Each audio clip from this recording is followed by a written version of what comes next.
ಇವ್ರ ಈಗಿನ ಸ್ಟೂಡೆಂಟ್ಸ್ ಏನು ಬೇಕ್ರಿ? ಎಂಜಾಯ್ಮೆಂಟ್ ಜೊತೆಗೆ ಸ್ಟೂಡೆಂಟ್ಸ್ ಏನ್ ಎಕ್ಸ್ಪೆಕ್ಟ್ ಮಾಡ್ತಾರ? ಎಲ್ಲವೂ ಪವು ಅದಲ್ರಿ, ಸ್ಟೂಡೆಂಟ್ಸು ಅವ್ರ ಲೈಫ್ದಾಗ ಮುಂದೆ ಹೋಗ್ಬೇಕಂದ್ರೆ ಏನ್ ಬೇಕು? ಕಾರು ಬೈಕ್ ಬೇಕ್ರಿ. ಕಾರ ಬೈಕ ತಗೋಬೇಕಂದ್ರೆ ಏನ್ ಬೇಕು? ಸಾಲ ಮಾಡ್ಬೇಕ್ರಿ. ಸಾಲ ಮಾಡ್ಬೇಕಲ್ರಿ. ಕಾರ ಬೈಕ ತಗೋಬೇಕಂದ್ರ ಚಲೋ ಜಾಬ್ ಇರ್ಬೇಕು. ಚಲೋ ಜಾಬ್ ಇದ್ರ ಚಲೋ ರೊಕ್ಕ ಹೆಂಗ್ ಬರ್ತದ? ಚಲೋ ಜಾಬ್ ಇದ್ದಾಗ. ಚಲೋ ಜಾಬ್ ಹೆಂಗ್ ಸಿಗ್ತದ್ರಿ? ಚಲೋ ಕಾಲೇಜ್ನಾಗ ಕಲಿಬೇಕು.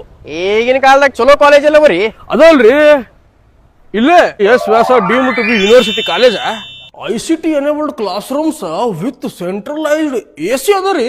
ಕ್ಯಾಂಪಸ್ನಾಗ fully equipped computer lab with high speed unlimited internet facility ಅದರಿ. ಲೈಬ್ರರಿ ಅದರಿ. ಹುಡುಗರು ಫಿಸಿಕಲ್ ಫಿಟ್ನೆಸ್ ಸಂಬಂಧ ರೀ ವಾಲಿಬಾಲ, ಬಾಸ್ಕೆಟ್ಬಾಲ್, ಕ್ರಿಕೆಟ್ ಗ್ರೌಂಡ್ ಅವರಿ. ಇನ್ ಹೌಸ್ ಟಾಪ್ ಫ್ಲೋರ್ದಾಗ ಕ್ಯಾಫೆಟೇರಿಯಾ ಅದರಿ. ಪೌಷ್ಟಿಕ ಆಹಾರ ಆಪ್ಷನ್ಸ್ ಭಾಳ ಅವ. ನನಗೊಂದು ಏನಾರ ಪಟ್ನೆ ಹಸಿವಾಗದ. ಓಹ್ ಮೈ ಗಾಡ್ ಅಂಬಿ, ನಮ್ಮ ಟೈಮ್ದಾಗ ರೆಸ್ಯೂಮ್ ಹುಡ್ಕೊಂಡು ಎಲ್ಲೆಲ್ಲಿ ಹೊರಗಾಡ್ ಬರ್ತಿದ್ವೋ ಏನ್ರಿ, ಕೆಲಸ ಸಿಗ್ತಿದ್ದಿಲ್ಲ.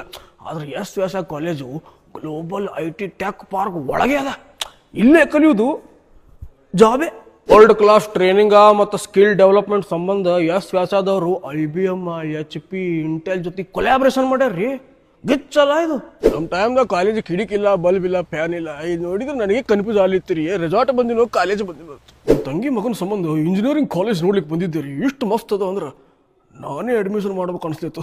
ನನಗೊಂದು ಅಡ್ಮಿಷನ್ ಫಾರ್ಮ್ ಕೊಟ್ಬಿಟ್ರಿ ಮೇಡಮ್.